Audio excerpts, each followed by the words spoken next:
Full. All right, so hi everyone, thank you so much. Like I said, we've got a really great agenda for you today, so thank you for joining us. I'm just going to go briefly over our agenda. Like I said, we're going to, what just happened?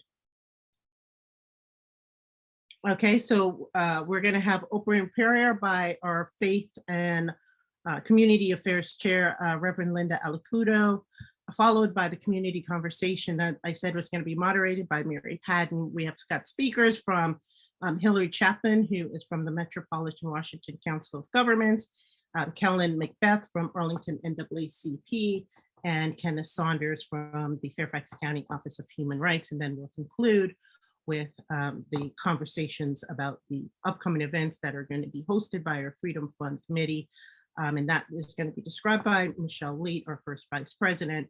And then Diana Rhodes is going to give us some updates on our membership and available merchandises that we have available, T-shirts and all that fun stuff. So like I said, Vice President Michelle Leet is going to be going over the wonderful general membership meeting that we're going to have in person. It's going to be our first in-person meeting since the COVID lockdown. So we hope that you will be able to join us, and then she'll go into some details about our Freedom Fund luncheon on October 1st.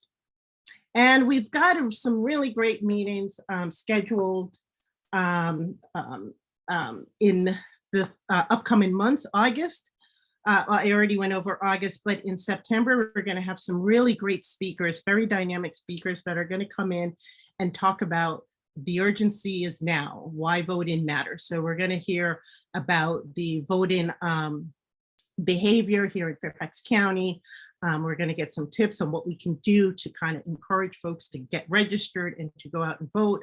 And we're going to hear about some of the relevant issues in which this election cycle is going to impact both on a state level as well as locally here in Fairfax County, dealing with a lot of different issues, including environmental and climate change and all of those things. So we're still finalizing our panelists, so stay tuned. We're going to start pushing out information about that. And then on October 27th, we're going to focus on public health in the Black community. Your health is your wealth. So, you know, if you don't have good health and a clean and safe environment, you won't be able to go to work, you won't be able to go to school, and all of those things in which is so critical for the socio and economic advancement of all communities. So we're going to be discussing a lot of different things, mental health, how you can give back to your community through blood drives and all of those different things. So we're still finalizing the panelists for that, but you know, the fourth Thursday of every month, beginning of 7. So we know the time and date and location, because our September and October are going to be virtual. Remember, August is in person. That's our only one in person this year. But September and October, we'll be meeting right here, same bat channel on Zoom. And then we have a very special treat today. And I think I saw her with us, President Elena Ruffin. Are you with us today? I thought I got a note that you were going to join us today, but yeah, are you here? I'm here. Oh my gosh. I'm so Yay! excited. Hi, President Camblin. Hi, everybody. Hi, President Ruffin. Am I saying your last name correctly? It's Ruffin, like muffin with an R. Muffin with an R. Thank you. Yeah. Yes. So, so I am so excited that you're here, and I know I'm putting you on the spot because you and I didn't get a chance to talk about this, but I would love for you to say hello and just give us a little update on what's going on over at George Mason. So this is the president of the George Mason University branch, and you received your certification for the branch last year. So congratulations. Thank you. Congratulations. You were a winner of 2 awards at the recent national convention. So yay. Yes, got to give you your props, right? Give you your flowers now. So I hope you don't mind, but can you say a few words and say hello to everyone that's here? Yeah, of course. Let me turn on my camera. So hi everybody. Please excuse my appearance. I'm giving very, lavender from Matilda this evening. But I'm so thrilled to be in community and talk with you all. My name's Elena Ruffin. As President Camblin mentioned, I'm the incoming president of the George Mason unit of the NAACP. This is my fourth, but not final year in the NAACP. As President Camblin also mentioned, we were officially reactivated last year in May 2021. So we're brand new in terms of national standards. And some of the things we hope to work on this semester are mostly just get out the vote initiatives and trying to encourage prospective voters into knowing what the vote is all about and getting them excited and encouraged to vote in this current climate. And yeah, I did win 2 national awards. I don't really know what more to say about that other than I'm super excited and thank you so much for the props. I was not expecting that and I'm just delighted. So again, super excited to meet all of you, and I definitely will be attending more meetings just in general to continue this partnership. And yeah, hope everybody's having a great evening. All right, well, thank you so much, and I appreciate you joining us and jumping on the camera and saying hello. And I just want to say congratulations again. That was wonderful. It was great news to hear that. And thank you for representing Fairfax County at the national conference. I know that the treasurer of your branch also went, and First Vice President Michelle Leet represented the Fairfax County branch. And our convention was this year in Atlantic City. So it was a wonderful event. We passed a lot of really great resolutions that is currently going through legal right now, but we're going to be presenting all of those resolutions, including one dealing with in response to the gutting of the EPA and so many more. And I'm going to, is there anything that I'm missing, Vice President Leach? I'm so sorry. Nope, you covered it well. Thank you. Thank you. All right, so President Ruffin just kind of threw me off my game when I saw her, and I said, I think she's here, and I'm so excited because the youth is our future. So I'm just tickled pink that you're joining us. All right, so with that, I'm going to ask Reverend Linda Alacudo to please take us through opening prayer. Thank you, President Camblin, and congratulations, Elena, again on your achievements. And we look forward to many more and good things from you in the future because you are our future. So thank you for being with us. I'm a teacher and a pastor, so I always like to leave people with a little something. And since we all come from different faith traditions, I thought rather than beginning in prayer, I would begin with an inspirational thought. But I want to get you engaged. So the first thing I want to teach you is that the word that most of us use in our faith tradition is amen, or some say amen. And all it means is I agree. So be it, I agree.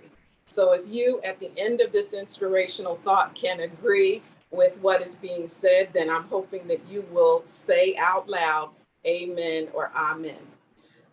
Throughout his life, Nelson Mandela embodied the highest values. Imprisoned for decades for his beliefs, he nonetheless maintained a steadfast belief in justice and human equality. Upon his release, he reconciled with those who persecuted him most, and then led the way toward a democratic, multiracial South Africa. He was a towering figure who worked tirelessly for peace and human dignity for people everywhere. He was an exemplary global citizen whose example can continue to guide us in our work to build a better world and a better Fairfax County for all. Here is a sample of the thoughts he shared with the world during his remarkable life. Even though he has now been laid to rest, that wisdom will resound through the ages. Nelson Mandela said, in all we do, we have to ensure the healing of the wounds inflicted on all our people across the great dividing line imposed on our society by centuries of colonialism and apartheid. We must ensure that color, race, and gender become only a God-given gift to each one of us and not an indelible mark or an attribute that accords a special status to any. If you can agree with Nelson Mandela's statement for Fairfax County, then just say amen or amen. Thank you. Amen. Amen. Amen. Amen. Amen. Thank you, Reverend Alacuto. And so before I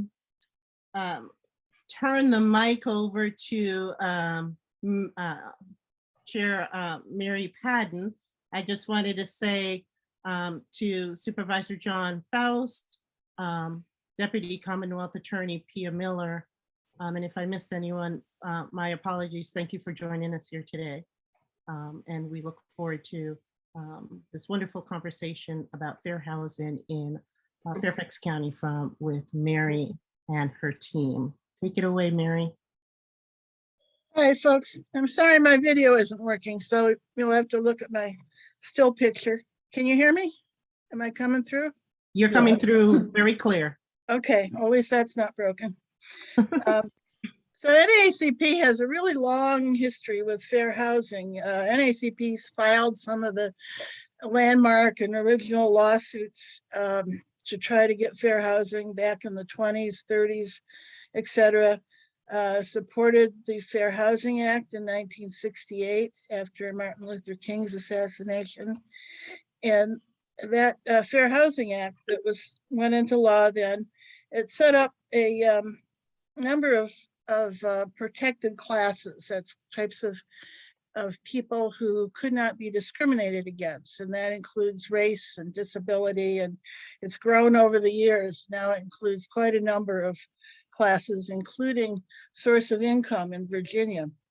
States have added protected classes that are not even added by the federal government.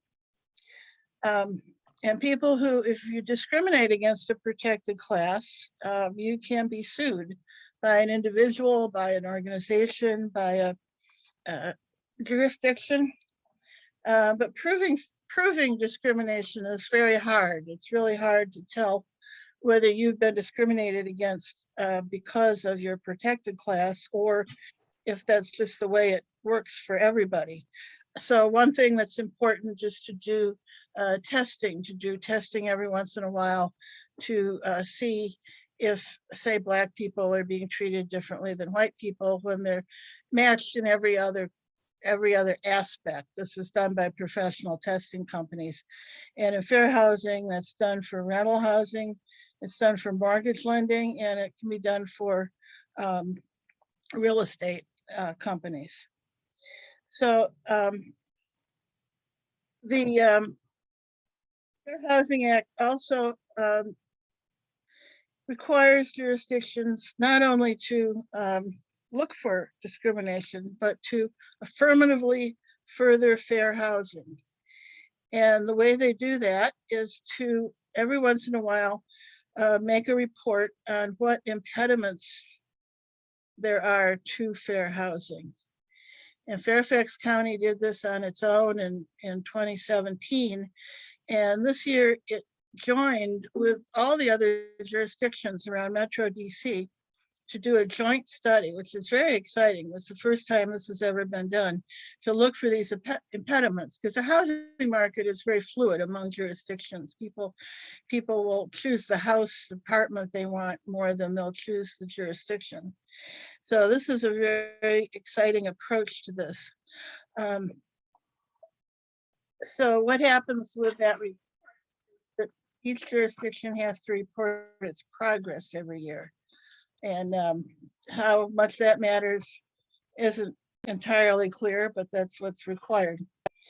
So today we have a very exciting panel that'll discuss both of these issues, both the Metro Impediments to Fair Housing report and how some of the paired testing report in Fairfax County turned out. So we have Hillary Chapman. She is a housing program manager from the Metropolitan Council of Governments, and she has been shepherding this the kind of outreach part of this Metropolitan Fair Housing Report. We have Kellen McBride. Kellen is the Arlington NAACP Housing Committee Chair, and he's going to talk about how advocates have been interacting with this committee. And he especially organized several of the different NAACP branches in the area to work with it. We have Kenneth Saunders. Kenneth is the director of the Office of Human Rights and Equity Programs in Fairfax County. His office investigates complaints not only for fair housing, but also for employment, for education, and for other areas where there might be discrimination. And we have Amanda Shellner. She is the OREPS, that's the Office of Human Rights and Equity Programs, Fair Housing Program Manager, and she worked closely with the testing report that I referenced, and she'll tell us about that. So I'll just mention one thing about our Fair Housing Committee, or our Housing Committee. We have 4 subcommittees. We have a subcommittee on fair housing. We have one on state and local policy on housing. We have one on equitable development, and we have one on evictions. And those committees have all been very active. And this one is especially timely right now with these studies going on. So let me turn it over to Hillary, and she will tell us about the Metro study on fair housing. Good evening, everyone. So thank you, Mary, for the invitation and the privilege to be here with you this evening. I want to also give a special thanks to President Campbell and all the members of the Fairfax County branch of the NAACP, and to my colleagues, Ken and Amanda and all the rest of the team in Fairfax County that are an integral part of this process. So I have a few slides. I'm going to try to go through it as quickly as I can. Let me attempt to share my screen here. Let's see if I can get to. All right.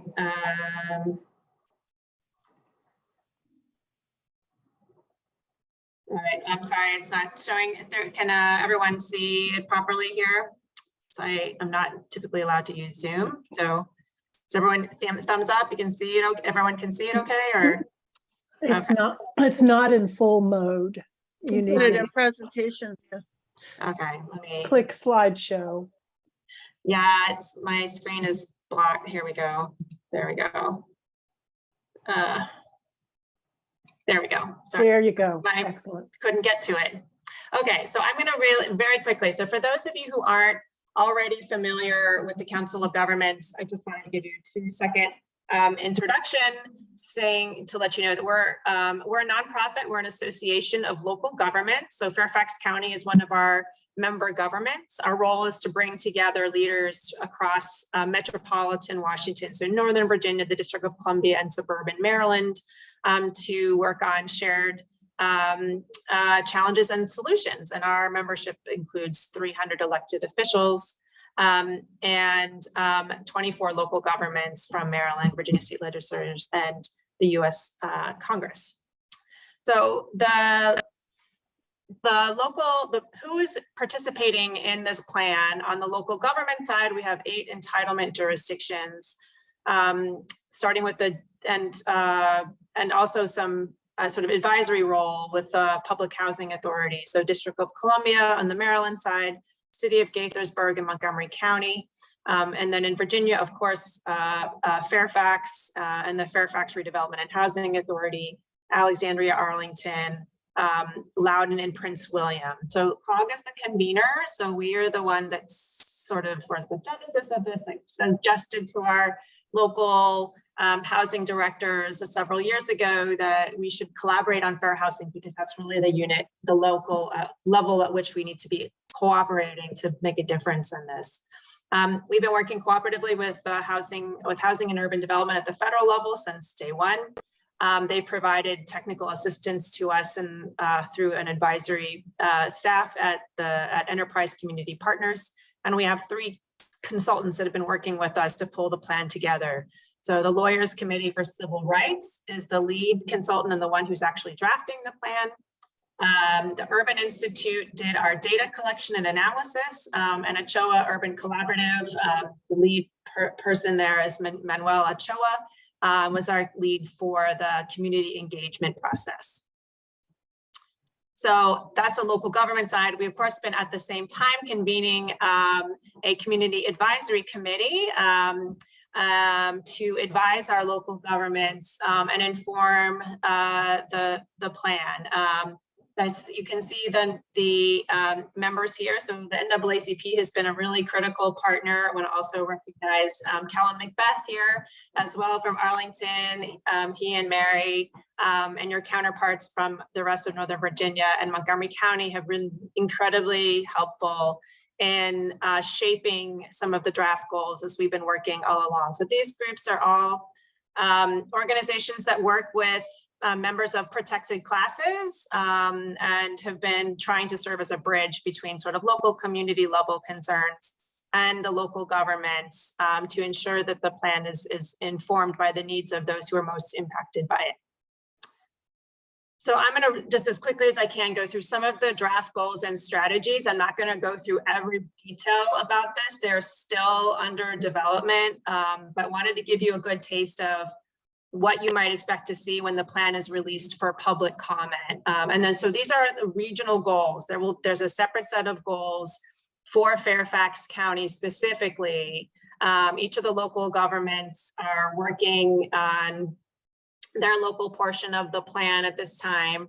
But the regional goals, these will apply to not just Fairfax County, but everyone who's a part of this plan. And the first one, and one that came out of our community engagement, was the need to increase the supply of housing that's affordable to persons with incomes at or below 60% of area median income, and particularly in those areas that have not historically built or provided access to housing at those levels of affordability. So some of the strategies that we're recommending include lowering targeting, income targeting, using the full suite of local government financing and regulatory tools, bond issuance, inclusionary zoning, relaxation of parking requirements, and some others. So this is just some examples of some of the strategies that we're suggesting that local governments consider implementing to achieve this first goal. Second goal is to reform zoning and land use policies to expand access to fair housing choice by increasing the development, geographic distribution, and supply of affordable housing.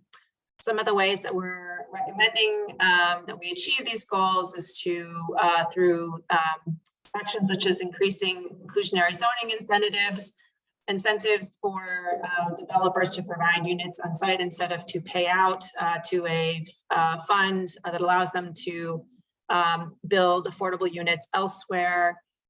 Revising zoning regulations to allow consider allowing as of right accessory dwelling units across the region, and to implement a strategy that's been in use in Boston about incorporating a fair housing equity analysis into the review of significant rezoning, so that when a redevelopment proposal comes forward, that it's given that that level of analysis.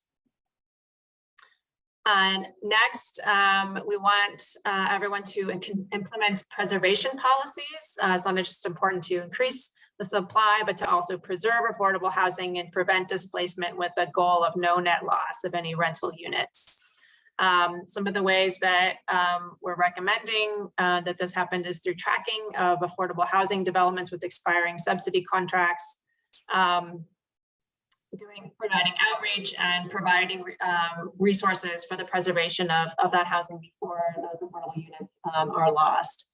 And then another tool is to create an acquisition loan fund that could be accessed by tenants, nonprofit developers, but also for local governments to sort of in a right of first refusal to purchase communities and their homes when the opportunity to do so arises at the end of an expiring use restriction.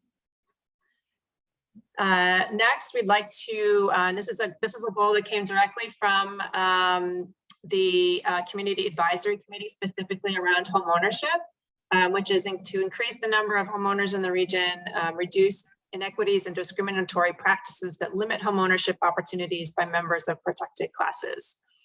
So some of the ways that we are considering doing that is to ensure that affordable housing set-asides include homeownership opportunities at lower cost, as well as rental units, using tools such as mortgage write-downs, down payment and closing cost assistance, utilizing special purpose credit programs and other homeownership subsidies to reach those who have not traditionally had access to homeownership, and to increase support for first-time homebuyers, expanding financial literacy, homeownership counseling and education to provide so that more we can increase the number of homeowners in the region.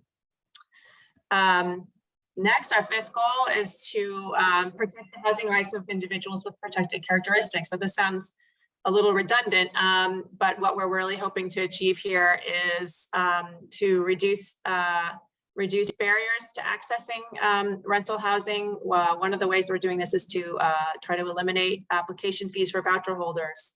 If you're trying to find an affordable apartment and you have a housing choice voucher, you can't go to, if you go to 15 different applications, those fees can really get significant. And we're asking landlords to follow HUD's guidance on the use of criminal background screenings. We're recommending piloting a right to counsel program to ensure that there's legal representation for tenants in dealing with landlord and tenant issues, and expanding and increasing support for fair housing outreach, education, and enforcement. Our sixth goal is to increase community integration for people with disabilities. And that includes strategies such as prioritizing federal housing funds, investments in developments that include permanent supportive housing units for people who are maybe experiencing homelessness with have a disability. Negotiating project-based voucher contracts, and inclusionary developments, and ensuring that those project-based voucher units also include permanent supportive housing, and supporting and increasing education about the application of the Fair Housing Act, reasonable accommodation duty, particularly in the context of criminal history screening, so that people are not being denied an opportunity to rent a unit. And last but certainly not least, our last goal is to expand access and affordability of public transportation for members of protected classes. So we'd like all of the member governments to identify resources to expand free or reduced fare bus or paratransit transportation, and to make recommendations to improve, expand, and coordinate bus routes across jurisdictions so that members of protected class can more easily access their jobs as needed. So I'm going to, in terms of I'm going to go over quickly our timeline in terms of where we are. This has been this process has been lengthy and complex, given the number of governments involved and the number of changes in the fair housing landscape during the past few years. But we're at the point where we are sort of wrapping up our initial review of the draft plan and our draft goals and strategies, both local and regional. We anticipate wrapping that up in September. By that point, the plan will go to back to the Urban Institute for copywriting and editing, so that because it's a very significantly large document, probably close to about 1,000 pages, and so that will take a little while. And we'll have that executive summary translated into several different languages before it is put out, so people can access it in a language that is most it's easiest for them. So we're aiming to publish the draft regional plan for public comment in late October through November. And then in between November and February, we will incorporate all of those comments, and the plan will go through local government approval processes. So Fairfax County will be very happy to see board member Faust here with us this evening. So this plan will go before the Fairfax County Board of Supervisors before it is fully approved. This will be true for 5 other jurisdictions as well. And once all of those local governments, legislative bodies have taken action to approve the plan, then we'll go through another round of final edits, and then we're aiming to submit the plan fully completed to Department of Housing and Urban Development in March of 2023. So when the plan is ready for public comment, it will be available on COG's Fair Housing webpage. The address is down here at the bottom of your screen at wcog.org/fair housing. My contact information is right here. So I would encourage anyone who might have a question or want to know more about the plan, feel free to reach out to me at any time. So, Hillary, are those plans going to be released by jurisdiction or all in one book?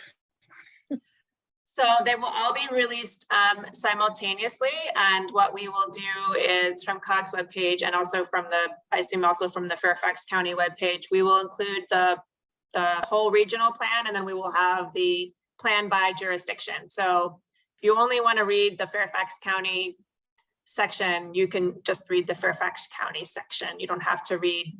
There will be several parts of the plan that will apply to all of the jurisdictions, such as the demographic data, the contributing factors. Those won't vary by jurisdiction, but if you're just interested in reading about the Fairfax County sort of goals and strategies and what will be happening in Fairfax County, you'll be able to just take that portion of the document down and review that. Tell us about the importance of people commenting on the plan during that period. Well, thank you for that. We really need to hear from everyone about what it means to be able to access housing in your community, or what the barriers are to accessing housing in your community. We're hoping that if we can all work on similar goals together, this is really a unique opportunity. This is the first time we've tried to do this in 25 years. And this is the right level and scale to make a difference in terms of how our communities will look in the future.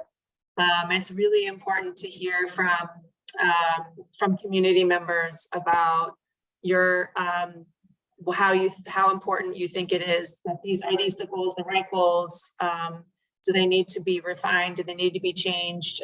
Is there anything that's missing? Would encourage everyone to please. There will be an executive summary. If you don't have time to read through a really big document, there will be a much more digestible document that will be available. I would encourage you, whatever amount of time that you might have available, we would really appreciate your input. Okay, thanks, Hillary. I want to turn to Kellen, and he will describe the kind of the outreach advocates panel that's been meeting for quite some time, and NAACP's involvement in this process. Kellen's the housing chair in Arlington, and he's a really star housing chair. He's my model. Thank you, Mary. I appreciate the accolades. And I've certainly found a lot in the Fairfax chapter and how they handle housing to learn from as well. So it's been a pleasure getting to work with you guys over the last probably year and a half or so, or almost. So I would say the NAACPs regionally became involved, at least in Northern Virginia, in May of last year. And I first sort of found out about this effort because Arlington County had attempted to do its own version of this in 2020 and did a really miserable job. They did a great study, and then they put together just a really horrible plan for how to address it that didn't actually address most of the fair housing concerns that were brought up in the data report that they had a consultant work on. And as our local NAACP chapter was working with the county to try to get them to improve the plan, they finally said, okay, well, there's going to be this regional effort, so why don't we just put everything on hold? And once the regional effort is complete, then we'll revise our plan based on that and kind of move forward from there. And when we heard about it, we were like, what is this regional effort that's going on? This is the first that we've heard about it. Why aren't you working with the NAACPs? And so knowing that this was going to have a regional impact, we didn't want to be the only chapter in Northern Virginia that was involved. So we reached out to leadership for all the different Northern Virginia chapters last spring and asked them to come together and write a letter to COG asking for a seat at the table on the advisory committee and to be a part of the process. And COG was very willing to engage with us and said, we're absolutely, happy to have you guys involved. Thanks for reaching out and being interested in this.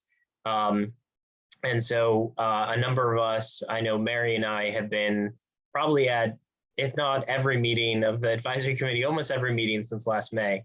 But we've been working with the consultant team with Hillary, and most recently providing some feedback directly to the government staff from the different localities around recommendations, helping them not only shape what some of these draft recommendations look like, but helping to identify which other groups they should be talking to. One of the things that we did a couple months ago was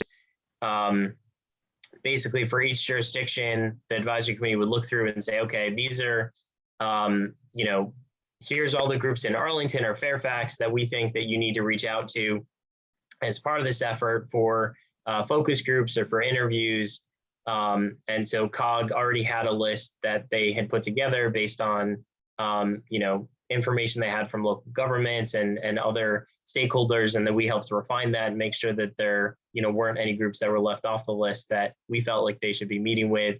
And so we've been a part of this process as pretty soon after it started to help provide some advice and guidance, especially from a racial justice perspective of here's where we think you guys should be focusing. Here's some issues that we think need to be considered as you guys are doing your extensive public engagement efforts, your surveys, and the focus groups that they've engaged in, as well as participating in interviews and focus groups ourselves for each of the jurisdiction-specific efforts that COG is and the consultants have engaged in.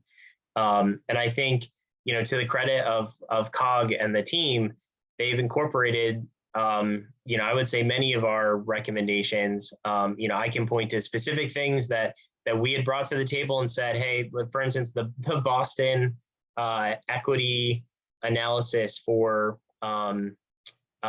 major, as they said, rezoning or development projects, that was something that we had found out about and sort of, flagged for them and said, we really want this included. That was something that the NAACP in Arlington is pushing locally to try to get Arlington County to adopt.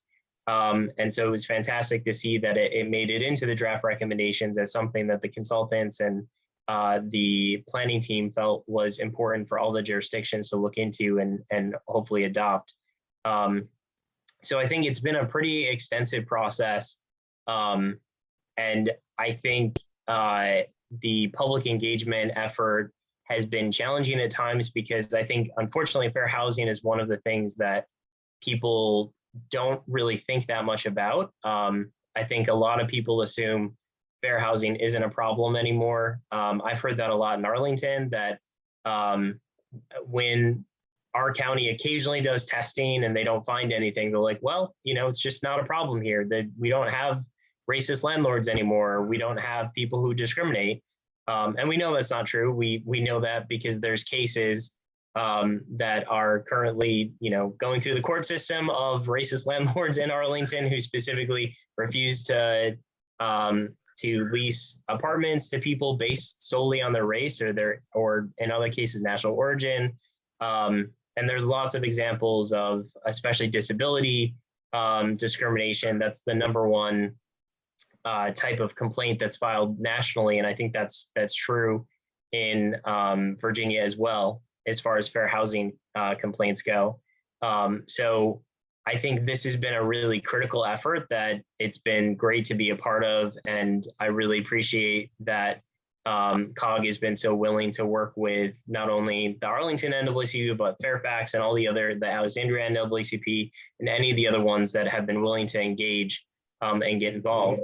And I think as we shift to the actual public review and comment period for the document and the recommendations, that all the NAACPs in Northern Virginia have another major role to play, which is to ensure that people know about this, that people understand what's being recommended, and that people provide feedback and engage in that process. Because this is something, I know in Arlington, we're dealing with a lot of drama around missing middle housing and zoning reform, which is actually part of the recommendations in this report.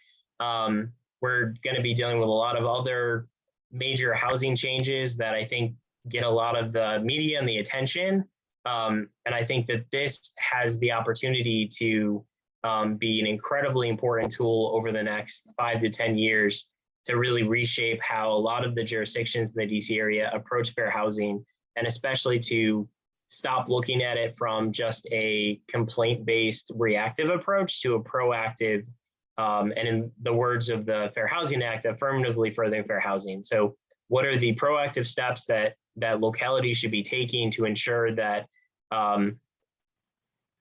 residents with protected characteristics are not only not facing discrimination, but helping to right some of the wrongs that have been done to them in the past, especially looking at historically marginalized populations and those who faced discrimination in the past, and looking proactively to say, how can we shape our policies and our programs to ensure that these groups moving forward are benefiting to the biggest extent possible from what we're doing. And that's something, as we look at equity analysis when it comes to housing programs, that's typically not done. That's not something that you see a lot of in localities in this area of, we're going to roll out a new housing program. Who's going to benefit from this? And are certain groups going to benefit to the exclusion of other groups? And what can we do about that to ensure that it is equitable, and that especially groups who again historically have suffered the most at the hands of local government and private actors when it comes to housing discrimination, that that's not happening anymore, and that we're righting those wrongs as much as we can. So I think this effort has a lot of potential, and I'm really looking forward to working with the other NAACP chapters to have events, to push out information and have opportunities for people to engage. I know we're planning to do an event in Arlington with COG and our local staff. It was going to be September. Now, based on the date, it looks like October, maybe the earliest. That date keeps slipping. We originally talked about February, but that's okay. Things like this take time, as Hillary talked about. Trying to get all the jurisdictions in the DC area on the same page is no small feat, especially because it took, was it 4 years, 5 years to even get this off the ground? And I think Fairfax was one of the ones who were dragging their feet a lot with that. So I think there's a big role for us to play in spreading the word, making sure people understand what's actually being recommended, and make sure that they're supporting it. And then they're ultimately going to be holding their jurisdictions accountable to make sure it's not just, yeah, we start off this plan, the plan gets sent to HUD, and we say we're going to try to, we're going to try to comply with this, but actually holding your elected leaders and staff accountable to say, you need measures, you need, public results that you're reporting, and you need to show us how you're actually planning to implement each of these recommendations and strategies, so that, we feel comfortable that you're doing the right things to actually move this forward, and it's not just paying lip service. Because a lot of these plans will require, significant policy modifications or changes, new spending. There'll be a significant lift for a lot of localities. I think it's worth it. I think the NAACP's branches in Northern Virginia are also committed to ensuring that our localities take this seriously and really prioritize equity when it comes to housing policy.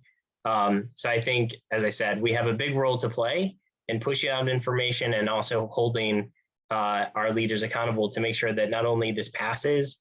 And Hillary, do you know which jurisdictions in Northern Virginia the local government has to actually vote to approve the city council or the board of supervisors? Yes, it's actually all of the local governments in Northern Virginia, except Prince William. They're going to be going through administrative, but Arlington, Alexandria, Fairfax, and Loudoun will all be going through council and board approval processes. Thank you, Hillary. Yeah, so I think, having each of our branches working together to apply that pressure to the boards to ensure that they pass this, and that they're also putting the resources behind implementation that are going to be needed, so that we don't 5 years from now look back at this and say, this was great, they didn't do anything to implement this, and nothing really happened after all of this work and effort. So that's definitely not what we want to have happen, and what we want to see. And I think, as advocates, we play a key role in making sure that doesn't happen. Wow, thanks, Colin. That sounds like a lot of work, but that's what we do. Okay, want to introduce Ken Saunders, who's our own Director of the Office of Human Rights and Equity Programs in Fairfax County. And his office worked also on the COG report.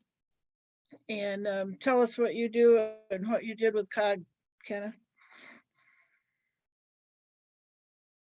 Microphone, you're muted, Kevin. Okay, Mary, thank you for inviting us here tonight. I think it's been quite some time since the last time I participated in one of your meetings. But what I'm going to go over today is our role with the county government with the analysis of impediments, and given a brief definition of what the analysis of impediments is. Essentially, it's each jurisdiction that receives HUD fund is required to submit a certification that it will affirmatively further fair housing. This means that it will conduct an analysis of impediments to fair housing choice within their jurisdiction, take appropriate actions to overcome the effects of any impediments, barriers identified through the analysis. The analysis of impediments to fair housing, or the AI as it is called, is a report published by the state or local government or public housing agency that receives those federal funding from the Department of Housing and Urban Development. This report identifies local barriers that are preventing individuals and families from living in integrated communities free of housing. Testing is now an ongoing effort in our office. Now, Hillary went over the regional goals. I'd like to touch on those also. I think there are 8: increase the supply of housing that is affordable to families of 60% or below in the region. Reform zoning and land use policies to expand access to fair housing choice by increasing the development, geographic distribution, and supply of affordable housing. Implement preservation policies designed to preserve affordable housing and prevent displacement with the goal of no net loss of existing affordable housing rental units. Increase the number of homeowners in the region and reduce inequities and discriminatory practices that limit home ownership opportunities by members of protected classes. Protect the rights of individuals with protected classes. That's the role of the Office of Human Rights and Equity Programs. Increase community integration and reduce housing barriers for persons with disabilities. And expand access and affordability of public transportations of members of a protected class. Now, the way that the office interacts with the implementing the recommendations that are put out in the AI, and I would like to mention, and I think that Hillary also mentioned this is the first time, at least in this region, and I think the first time I heard of one was in Baltimore. This is a regional and it is a local AI, so it has two components. Fairfax County uses a team approach in addressing all impediments listed in the AI, along with the following agencies: Department of Housing and Community Development, the Office of Human Rights and Equity Programs, Department of Planning and Development, the Office of Public Affairs, the Department of Transportation, and any other agencies that may need to be enlisted once the recommendations come out. Now, the role of the Office of Human Rights and Equity Programs is to provide input regarding the office's role in an enforcement process. That's the processing of complaints, the Human Rights Commission's role, and the role of the county attorney in enforcement processes regarding housing matters. With respect to resources, the office identifies the resources that are available. With education and outreach, we identify OHRP's education and outreach activities. And testing provides information on fair housing testing, the types, whether it be sales, lending, rental, race, ethnicity, or any other protected class. Now, the office's role with respect to other agencies and departments. When needed, we can connect the contractors with the county agencies or departments heads in assisting in collecting information needed. We also connect the contractors with or identify directors, heads of organizations in private and nonprofit sectors that they want to interview, collect information that is needed. Also, it should be noted that the contractor is free to identify and contact these agencies independent of the Office of Human Rights and Equity Programs. With respect to the promotion of the analysis of impediments, the office works with the Office of Public Affairs, the Department of Housing, Community Development, and others to arrange for the draft of the AI to be promoted and distributed for public comment. We respond to comments related to the Office of Human Rights and Equity Programs. Other comments are forwarded to the appropriate departments or agency heads for their response. We arranged a board matter where the AI will present it and the findings in the final AI.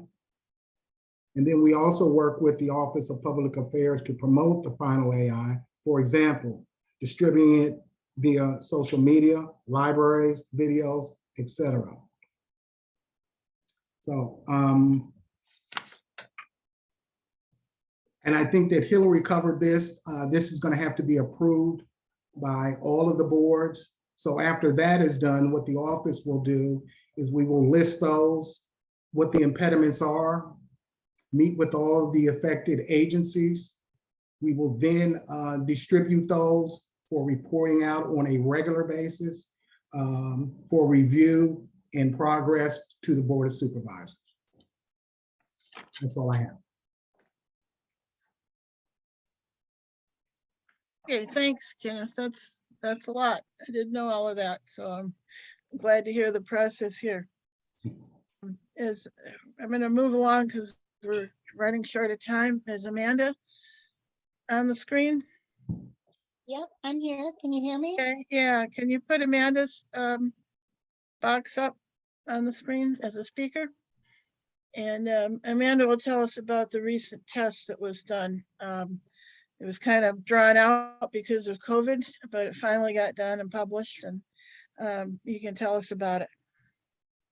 The testing of rentals, mortgage, and real estate.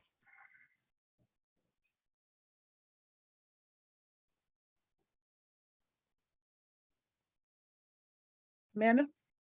Yeah, I'm thinking her screen may be frozen. Yeah. I'll send her a text. Okay.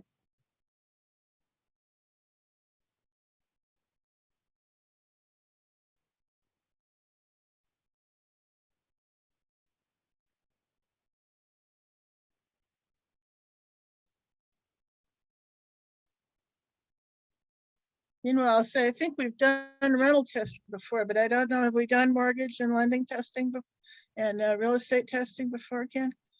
Yeah, we've done lending testing. We didn't do real estate testing. And hold on for one thing. I think Amanda's probably hung up and is going to call back. Okay. Okay. Sorry about that, everyone. Okay. Okay, we can hear you now. Okay, great. So I'm going to tell you a little bit about fair housing testing. My name is Amanda Schlenner. I have the pleasure of working for Ken Saunders at the Office of Human Rights and Equity Programs.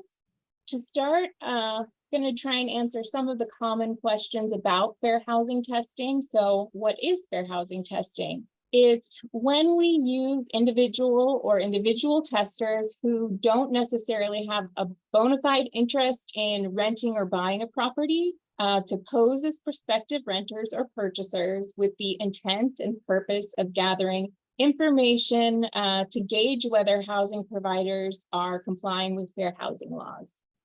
So essentially it's mystery shopping. And why does Fairfax County do fair housing testing? First and foremost, the reason that we conduct fair housing testing is because we care. We do these tests ongoing so that we are able to gauge our landlords, our housing providers, et cetera.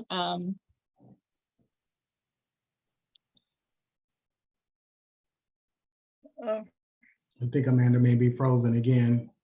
Yeah. What I'm going to do is basically whether or not they're following. You want to watch that? Hey, Amanda. That's a new episode.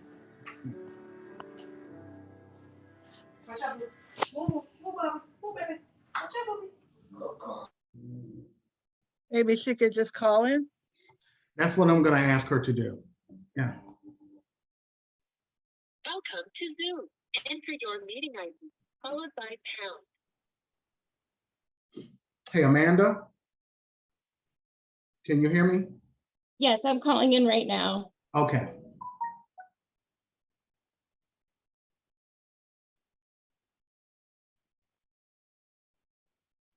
Yeah. Enter your participant ID followed. And Amanda, if you stop your video, that may help your connectivity also. Please enter the meeting password followed by pound. Have not entered any numbers. Please re-enter the meeting.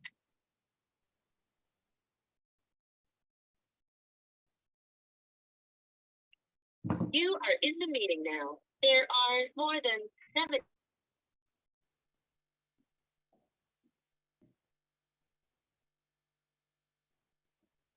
You're muted, Amanda. All right, can everyone hear me? Yes. I'm so sorry about that.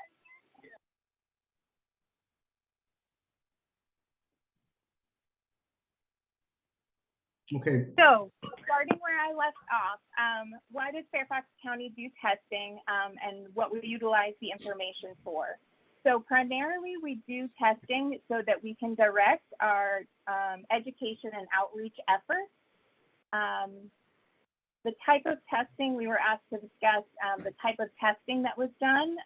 So in March 2022, let me go back to that. We published on our website, I think many of you have seen it, maybe our most recent testing report that covered tests that were conducted between 2019 and 2021.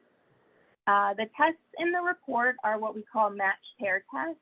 So in every test, there were 2 testers that were the same in just about every aspect, except for the one aspect that we were trying to test. So for example, when we would do a test on race, we would use 2 female testers that both had families. We would account for all of the variables there, except for the one. And with an appropriate sample of tests like these, paired testing may identify what we call discernible differences between different classes. So the report that we published is titled Fair Housing, Rental Sales, Lending and Testing Report. It includes all instances in the 122 tests that were conducted during that 2-year period where the testers found discernible differences in treatment between protected classes. So some of these, just to summarize, some of the different types of things that we observed, and by we I mean our office contracts with the Equal Rights Center in DC. They actually train and facilitate the tests and then report to us on the test. But so some of the things that the report goes into, for example, in rental, some of the testers being quoted higher rent amounts based on their protected class, or being told a unit was not available until later than another tester of a different protected class was told, or not being offered the same virtual tour as the other tester. In sales, some of the issues that were seen by the testers were testers of certain classes being shown more units by realtors, or not receiving the same level of email follow-up as the other testers. And in lending, possibly only being offered first-time homebuyer products instead of other loan products, or receiving a lower level of coaching. One thing I want to talk a little bit about our testing report are some of the limitations. So it's important to note that the form of testing conducted in the report, so we only had 122 tests. So that's not something that you can use as statistical data to draw conclusions about a larger demographic population. And it's not necessarily enough to pose a legal basis to file a complaint of discrimination or to trigger an enforcement action without a significant level of follow-up testing. But we want to be, as transparent as possible in including all of the instances of the different types of discernible differences that we're seeing. So you might be wondering, after the publication of this test, what does OREP do with the testing results? So while the results were published in March of 2022, we are working with the contracted vendor throughout those 2 years so that we can use the information as it's coming in to target our outreach and education events and presentations that we do. So specifically, the tests that were included in that report were on the protected basis of race, so Black, Asian, and Hispanic, some disability tests for deaf residents, as well as some sales and lending tests. So during FY 2021, sort of pivoting as we received that information, our office did a lot of outreach specifically targeted to those protected classes. So we did a Channel 16 public television segment called 50 Years of the Fair Housing Act that discussed the history of racial discrimination in fair housing and current efforts to combat housing discrimination. We did a Spanish language channel segment called Vea Conozco sus derechos, Know Your Rights. We did targeted Spanish language bus ads on Fairfax County transit routes. We did specific events with partners like the NAACP and Raising Black Voices. We did a collaborative listening session with the Northern Virginia Resource Center for Deaf and Hard of Hearing Persons, as well as 3 additional events with disability rights groups. And with regard to sales and lending, that's something we took a specific focus on. We don't receive a lot of individual complaints, so that's something that we wanted to get the information out there to people so they know what that type of discrimination looks like. And on our website and YouTube, you can find a video called Lending, a conversation with John Relman that discusses how banks historically have denied communities of color loans and how consumers and advocates can hold banks and lenders accountable for deceptive sales tactics.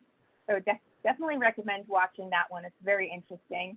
We also did Fair Lending, No Place Like Home, a video that just discusses the rights in connection with the lending and home sales process. And we put together some new print marketing materials that included a new section on discrimination in mortgage lending.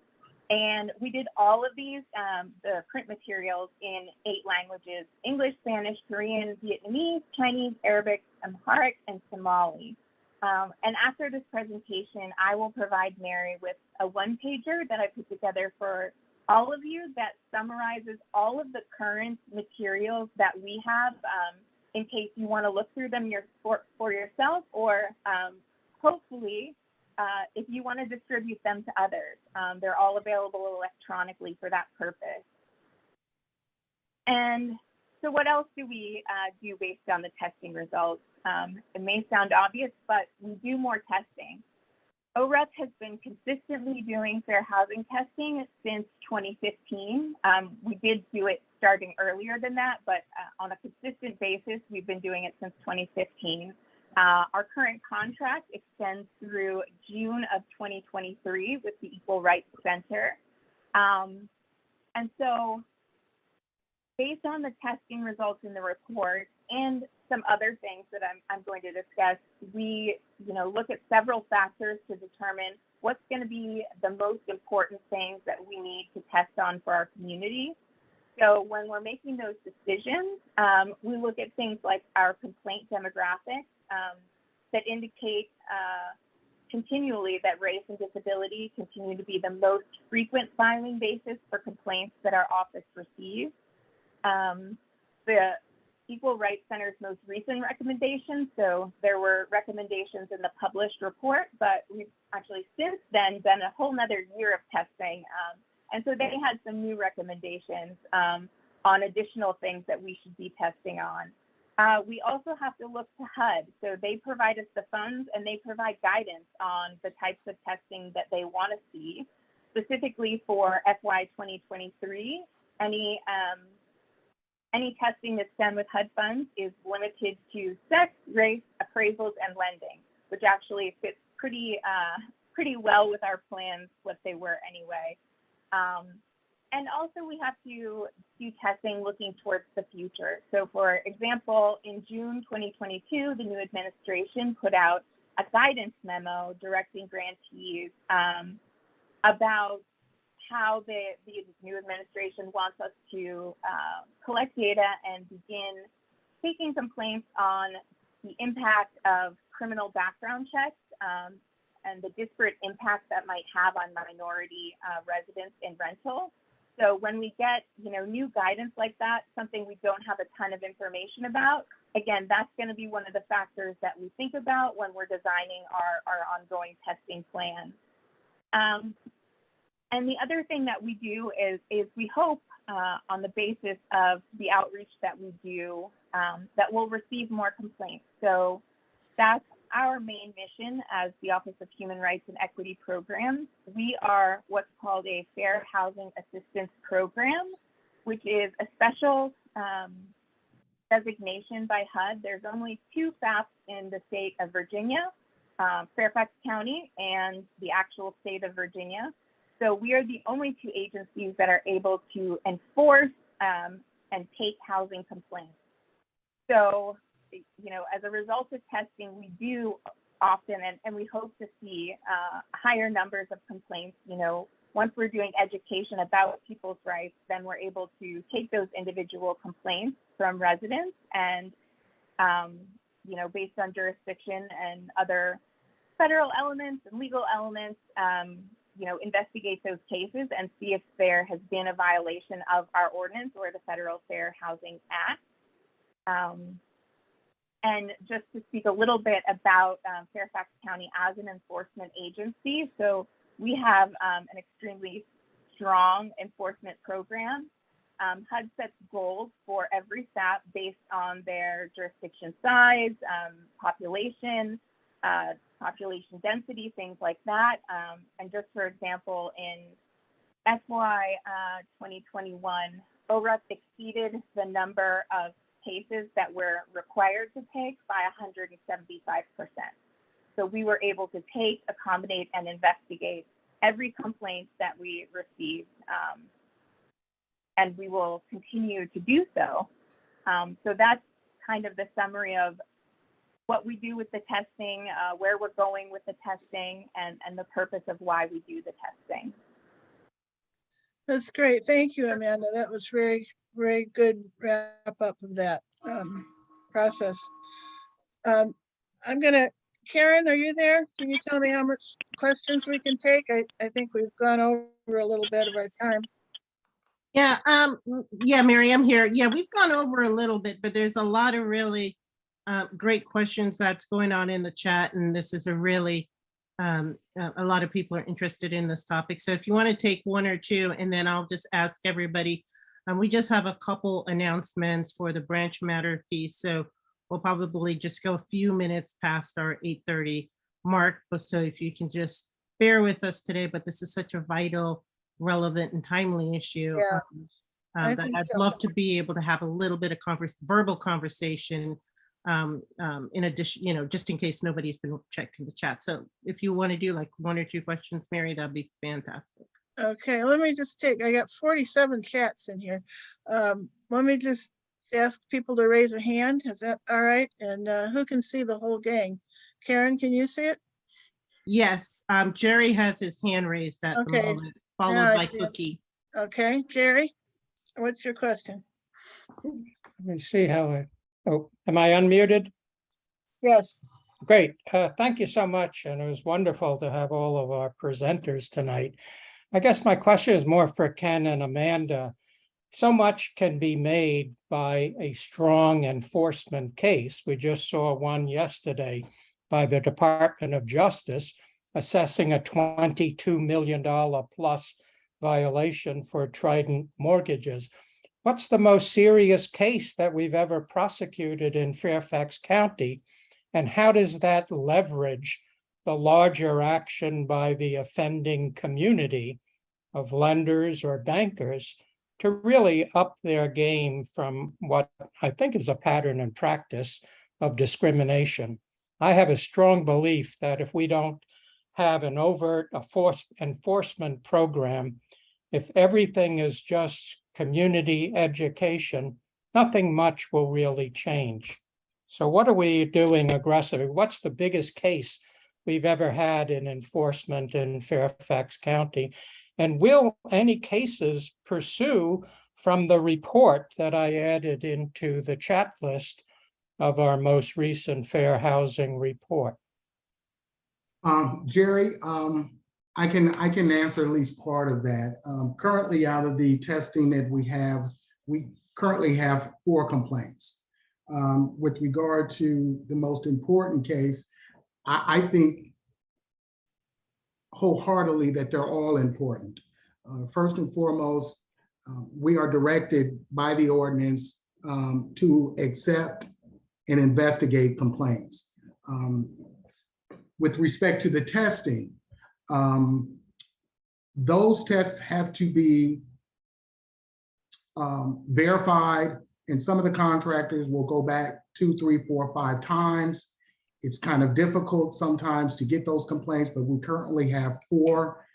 But keep in mind, we're paying for that testing. If the contractor forwards us something, and that's outside of what we can do.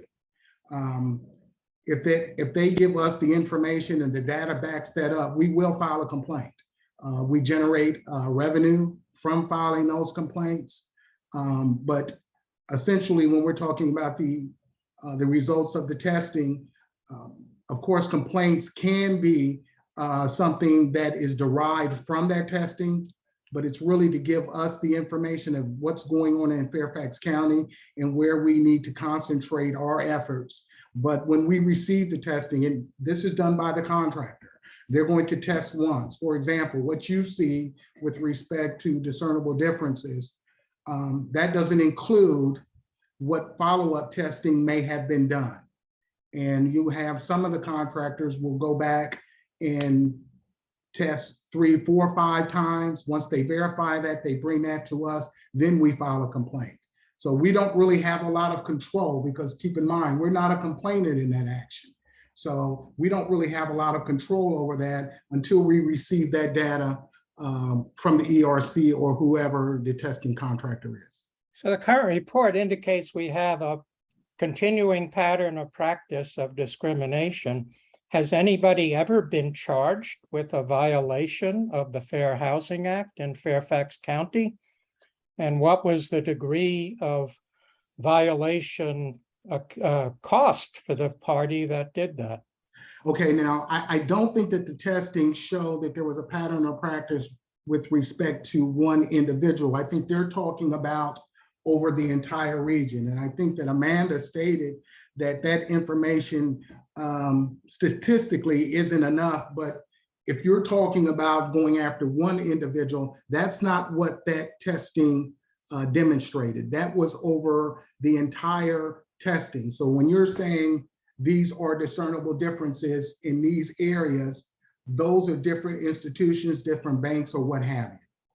So I'm just a little frustrated because I want to know what the corrective actions are when we have a pattern of practice, and it just sounds like we go and test some more. And we get complaints that maybe we refer to you to call the person up and say, stop doing this. But it doesn't sound like it's a system to really intersect the prolific violations of the Fair Housing Act. Okay. Thank you, Jerry. Thank you. Okay. Cookie. Cookie's our disability expert. No, I am not. And it's nice to see all of our presenters. Nice to see you, Ken, again. Maybe You one too, day, Cookie. one day in person. Just sort of following up on what Jerry says, I'm going to go backwards. What is the the enforcement piece of your office? I understand Amanda was very clear that this pattern, the number of cases you've gotten from the Equal Rights Center really don't generate legal action, or they're not enough to do that.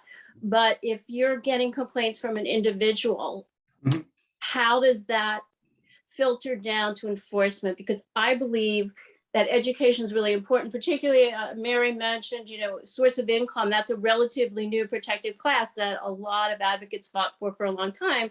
In Virginia, yes, you're correct.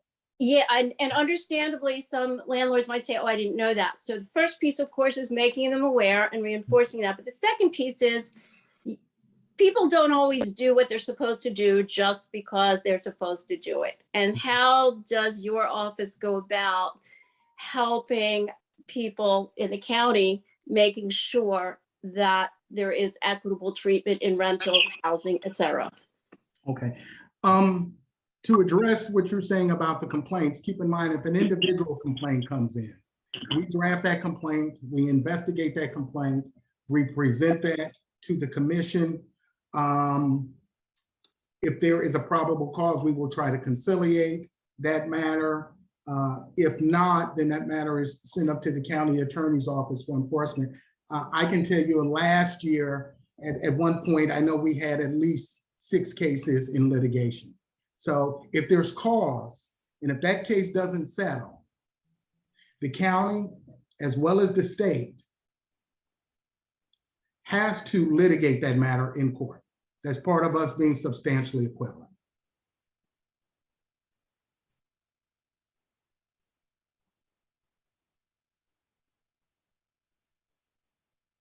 Just to follow up, what kind of outcome did we have with the 6 cases?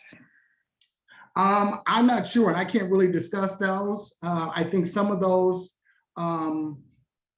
may have settled, but those at the county attorney's office, once they're at the county attorney's office, then that is the county representing them. So I don't know where those are in litigation right now. Okay, thanks. Judith, question. Yeah, I'd like to follow up on the previous questions and maybe ask it a little bit differently. Can you tell us what are the either consequences for violations or incentives to do better? And are there some policy changes or regulations that might be helpful to your office if we were to propose something, say through the Board of Supervisors, are there ways that you might be able to have more of an impact when seeing that testing is indicating that there's a pattern of violations? Well, if you're talking about the cases that are referred to us, the testing contractor for those, and if they recommend testing, then what we'll do is we'll take a complaint. So it's following its normal course. If they have demonstrated that we have gotten a recommendation, we'll file a complaint in that matter. It'll be presented to the county attorney's office. If the matter is not resolved, then that matter is forwarded up to the county attorney's office. So that would run the course of any type of lawsuit. So I'm not sure what you mean by if there's any other enforcement actions, because if you're talking about a complaint, if there is a complaint, if it is supported by the testing data, we will accept a complaint. It will be investigated. If there is a probable cause finding, then it will be sent to the Human Rights Commission. They give that a probable cause. Then if that matter doesn't settle, it will then go to the county attorney's office for enforcement. So that's the normal course of any type of complaint and lawsuit. So there's really no deficiencies there. Thank you. Okay. Great, thank you. Henry Thompson? Yes, hi there, good evening. I apologize for my video not being on, but I just wanted to chime in for a few moments and mention how grateful we are to have Mr. Kenneth Saunders and his staff and the excellent work that they are doing in his office. I do recognize that there are an array of issues and concerns and challenges that his office and as a county we continue to deal with. But I did not want the question and answer period to end without making mention of the unwavering work that he and his staff are doing to ensure that we all move forward in a manner that adequately addresses these issues of equity in housing and other areas across our county. So I wanted to tell him thank you. I thought that some of the questions were thoughtful. I thought that his response were most excellent, but I also wanted to just say thank you to him and his staff and the excellent work that they do in making sure that all voices are heard and that at minimum, the least of these amongst our residents have a voice and have someone that they can talk to ensure that they have access to the same resources that we do. So to Mr. Saunders and his staff, I thank you all very much for your work. Thank you, Henry. And if I could just respond and put in a plug for the office. I've been doing this work I started out working for a white collar law firm doing discrimination work. And it really didn't settle well with me. And back in the late 90s, I went to work for a local human rights office. And I'm really fortunate enough to feel good every morning I wake up and going to work. And that's not something everybody can say. But I will say to a person with our management staff and our investigative staff, these people are committed to the work that they do. So I want to convey that to everyone. I appreciate your comments, your suggestions and things like that, but I just want you to know that the staff is committed to doing the best job they can to enforce the Human Rights Act, especially fair housing, employment, all of those areas where we accept complaints in the county. And I think that the county is very fortunate to have the staff that we have in the office at this current time. Okay, thank you, Ken. Did anyone have a quick question on the COG report? If it's okay if you don't, because we can go into our meeting, which we have about half the time left for. Why don't we do this, Mary? While the people are thinking if they have a question, I'll kind of give them a few seconds and take this opportunity to thank and welcome school board member Karen Keys-Gamarra for joining us here today. Thank you, Karen. This is a relevant topic also with our school children. So thank you for joining us. And as well, I also want to thank and welcome Planning Commissioner Evelyn Spain. She represents the Sully District, but has her eyes and ears out for the entire county. So I would like to say thank you, School Board Member Keys-Gamarra and Planning Commissioner Spain for being with us today. And I already said hello to Supervisor Faust, so, and Deputy Commonwealth Attorney Pia Miller for those who attended after those announcements were made. So hopefully I gave folks enough time to even think of one question in regards to the COG. Thanks, Mary. Okay, great. I don't see any hands. Does anybody see any hands? Okay, well, I'll just thank our speakers. Thank you so much. This was an excellent presentation. Hillary, Kellen, Kenneth, and Amanda, you really did well. We got a lot of information and insight from you. And we'll try to get everything organized and jump in with comments on the draft plan when it comes out. All right, thank you. Mary, I look forward to working with you. Yeah, thank you for the opportunity. Appreciate it. Okay. And thank you everyone for being here with us and taking the time out to talk about this important issue and answering and giving us such thoughtful and informative responses to our membership questions. And we look forward to continue working with you.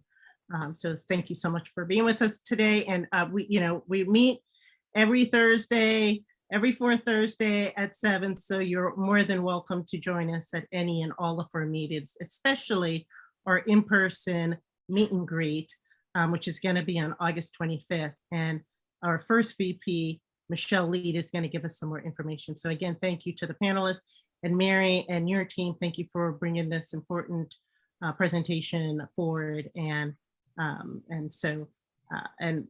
I see President Rufin has turned on her camera. I'm so excited. And so Michelle, I will turn everything over to you to talk about our upcoming Freedom Fund events.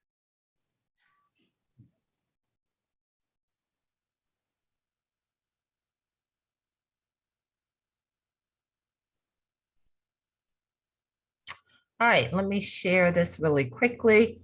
As President Camlin said, we have an upcoming meet and greet. Hopefully you guys can see that.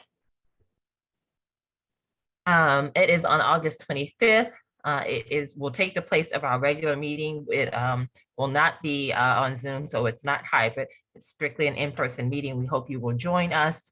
If you could RSVP on our website, fairfaxnaacp.org, and under upcoming events, you'll see the button to RSVP.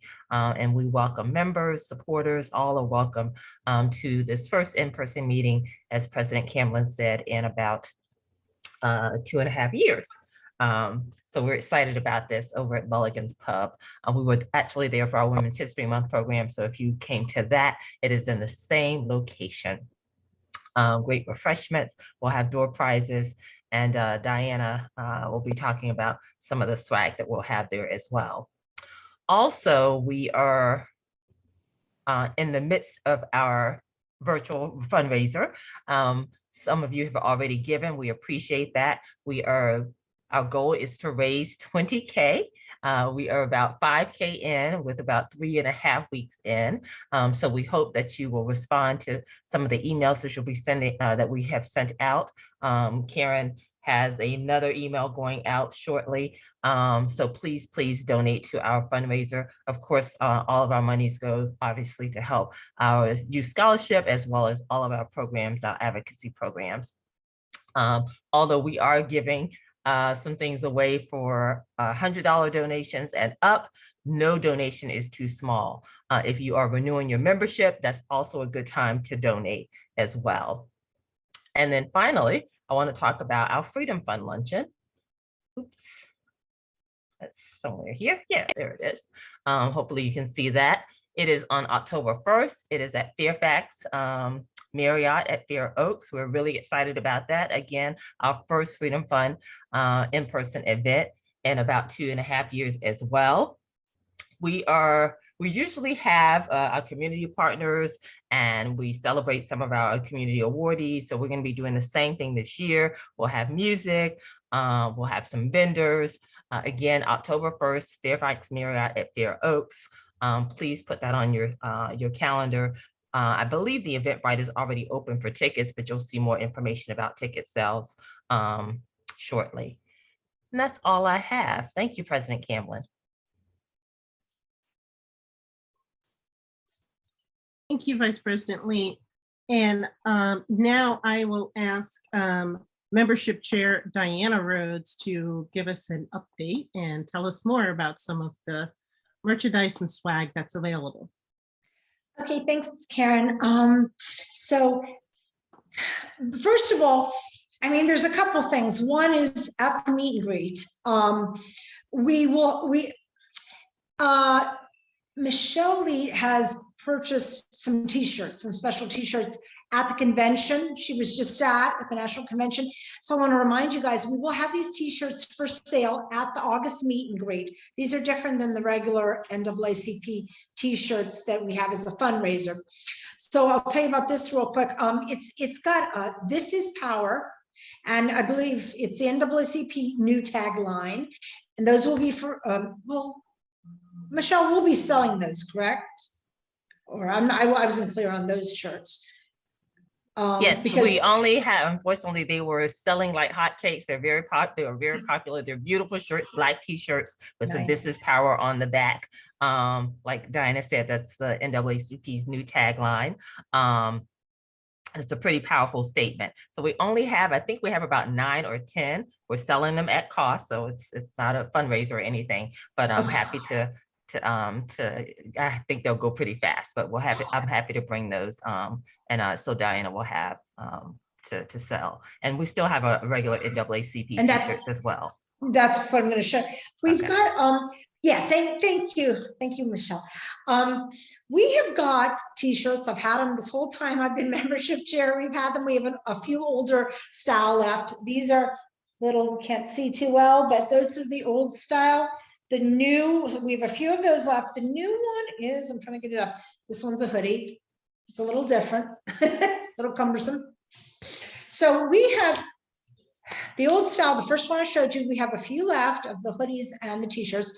We have a lot of various sizes in the ones that are newer. The second one I showed you, in the hoodies and the t-shirts. That is a fundraising shirt. They're really nice quality. The t-shirts are $20. I'm losing it. $20 and $40 for the sweatshirts, and they're the hoodies, and they're really nice, really cozy, good quality. So really, if you guys just email me if you're interested.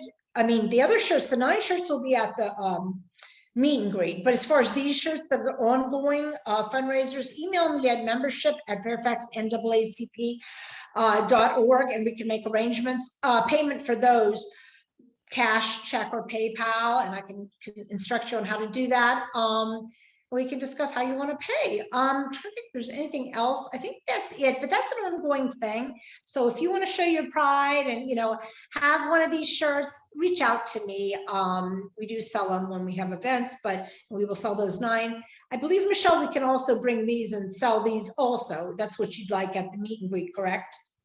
Or is that just going to be the Freedom Fund? We're going to have these shirts. Whatever you can fit in your car, Diana. I will do all I can. So I'll have those, but you can also just reach out to me. If you're not at an event, you want to buy a t-shirt, just reach out to me at the membership link, because I can always get them to you.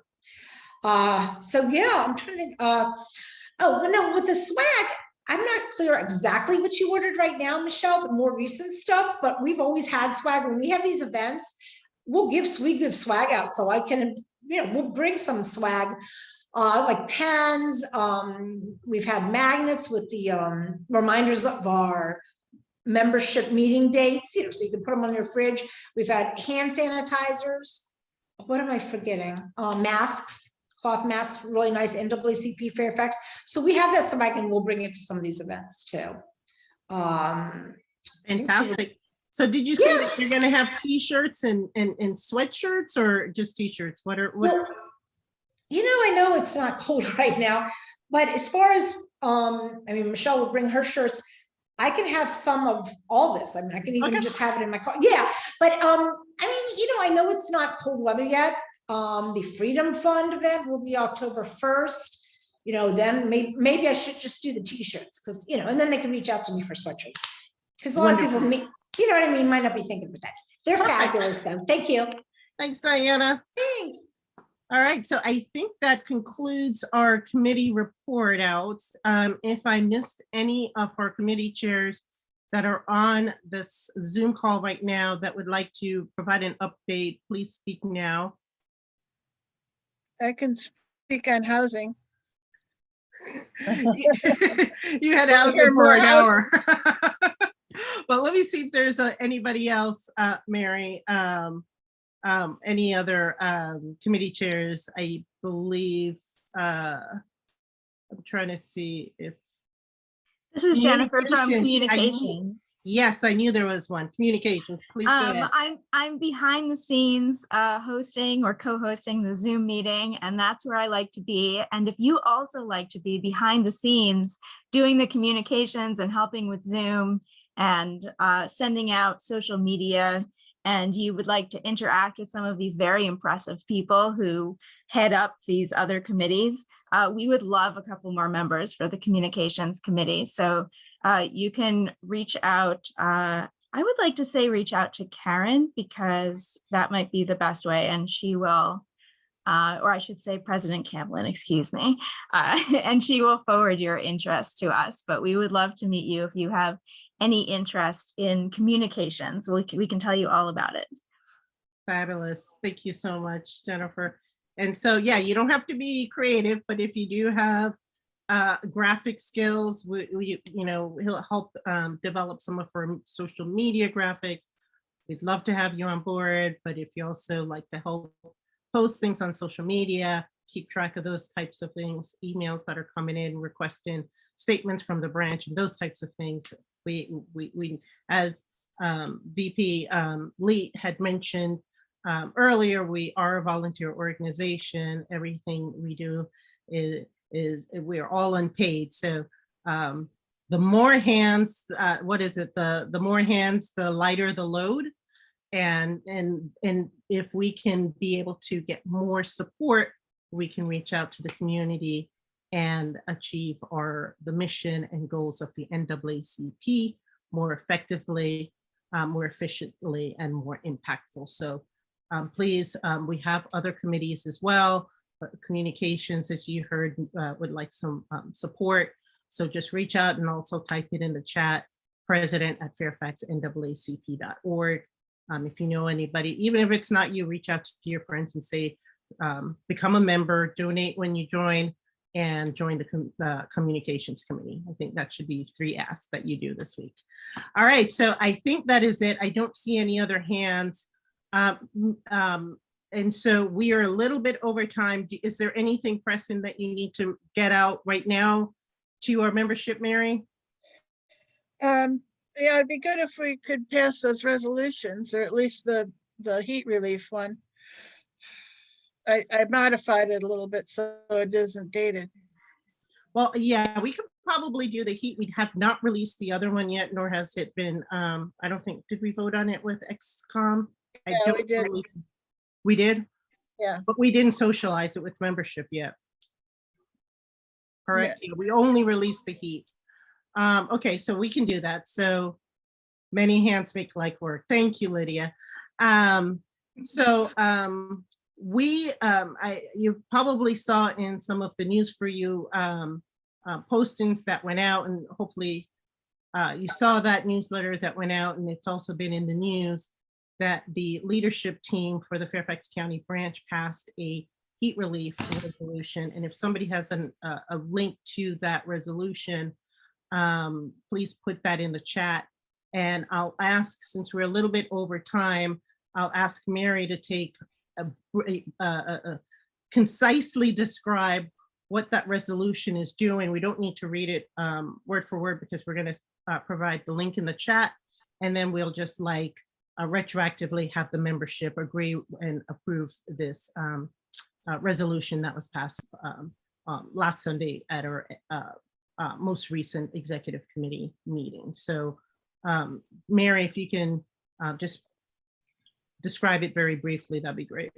Okay, this is a resolution. It's fairly simple. It's asking the, originally it asked the Board of Supervisors Committee on the Health and Human Services area to direct the staff to present a report to them on what are the current efforts that are being done to provide heat relief to unhoused and low income or poorly housed people, and to think about what enhancements could be done. We asked for that because we were hearing reports from different places that different things were happening and not enough was happening.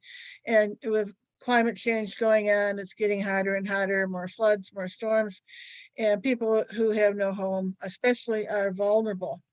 They did, based on our executive committee resolution, that committee did direct staff to present a report by tomorrow that says how, what the county's doing, how it's being communicated, and how these efforts could be enhanced. And we will be invited along with some other folks to review that and discuss it, and to talk to the staff and the committee about it further, although they don't meet again until fall. But we will talk to them, to the staff, much before that, and really try to get something going on this summer, that we could get some relief during August for people. And then there's also a plan to look ahead to next year and to housing and homelessness in general. So I think that's great. It's good that we're reviewing this stuff, and we're going to keep working with them. And that's basically what the resolution says. Plus it makes a number of suggestions from other jurisdictions of things they're doing. And they thanked us for our advocacy actually at the committee meeting, Board of Supervisors. And so I think they're open to some of our ideas. So can I move it? Can I move we accept the resolution? Yes. Okay, the resolution that NAACP continue to work with the Health and Human Services staff and the Board of Supervisors, Health and Human Services Committee to enhance services to homeless and poorly housed people in the summertime to provide heat relief. And can I get a second? Second. All right, any discussion? Seeing no hands, all in favor, say aye. Aye. Opposed? Abstain? All right, resolution passes. Thanks so much, everyone. Thank you, Mary, for moving this forward, and your team for developing such a strong resolution. And did you mention that it was noted in the Fairfax County staff in the Housing Committee meeting? So great work. And we will present the other resolution at another meeting. We haven't had a time to socialize it with our membership yet. So stay tuned, keep an eye out for news for the news for you newsletter or some social media posting, and it will give you an opportunity to review it prior to a general membership meeting like we did with this resolution. So, all right, so thank you so much for staying with us. I know we went a little bit over, but like I said, it was such an important conversation to have. It's the first of many. This is a very vital topic, and it's getting more and more dire, particularly with its add-on of the heat relief for the climate change. So thank you so much. And I don't see any questions, so I want to say thank you again for joining us. Before you leave, in the chat, please congratulate President Ruffin for doing so amazing at the national conference. And we are looking forward to working with her and her team. And this is the first of many times we're going to be seeing her. So don't forget to say that in the chat before you leave. And thank you so much, everybody, and have a fantastic and wonderful night. And we'll see you next time. President Camplin, I just wanted to ask a quick question. And Michelle, I believe that meeting in person was it 6 or 6:30? I just want everyone to know the timing on that. Yep, great.